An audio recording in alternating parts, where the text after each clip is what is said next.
cette édition. Donc pourquoi le choix de ce thème et par rapport à la conjoncture internationale et nationale, les défis auxquels sont confrontées les entreprises? Je pense que c'est un thème qui s'impose à tous.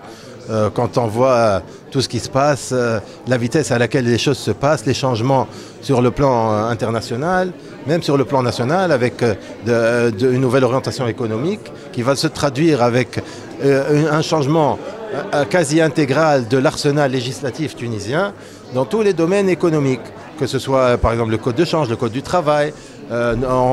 Monsieur le chef du gouvernement vient d'annoncer un nouveau code des investissements.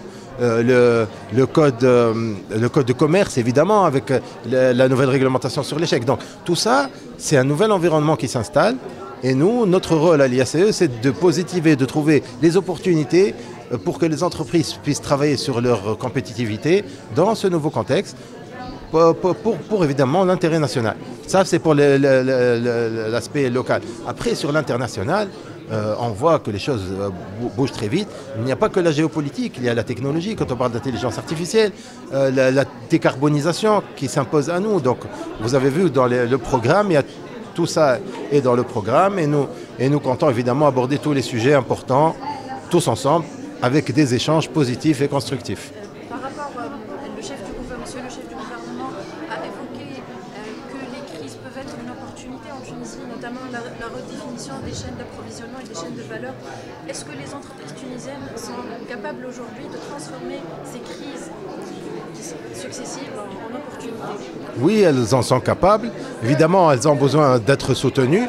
Et c'est le message clair qu'a donné le chef du gouvernement aujourd'hui. Ça veut dire un soutien à l'effort national économique et notamment aux entreprises privées. Donc vraiment un grand signe de confiance pour rétablir un peu un climat favorable. Mais par rapport aux opportunités, c'est très simple quand on regarde ce qui se passe.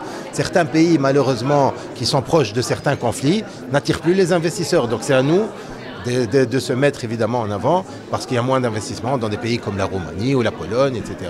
Donc c'est une opportunité pour les industries tunisiennes. Pareil pour notre tourisme, pour notre huile d'olive, pour tout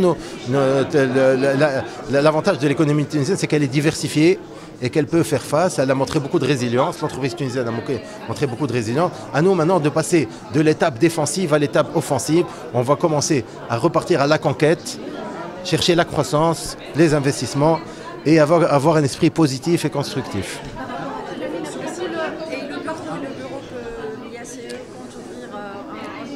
Je pense que c'est une suite logique. Je pense après 40 ans, il est temps que maintenant, surtout avec les pays voisins, ça veut dire nos frères libyens mais aussi algériens, c'est de commencer à aller à une étape nouvelle. Ça veut dire avoir le même modèle, aider nos amis libyens ou le faire nous avec eux pour ouvrir un bureau Inch'Allah prochainement à Tripoli. Évidemment, il y a des autorisations, il y a des choses à faire, ça prendra un peu de temps. Mais l'idée, c'est d'avoir le même modèle et l'installer à Tripoli pour pouvoir avoir cet esprit de collaboration publique-privée et opportunités tuniso-libyenne et éventuellement tuniso-algérienne, tuniso-libyenne-algérienne. Ça veut dire travailler sur cette trilogie qui sont les pays voisins, sans évidemment remettre en cause nos partenariats du Nord qui sont importants, qui vont continuer et qui devraient être encouragés aussi par cette collaboration régionale qui consolide nos marchés, qui nous rend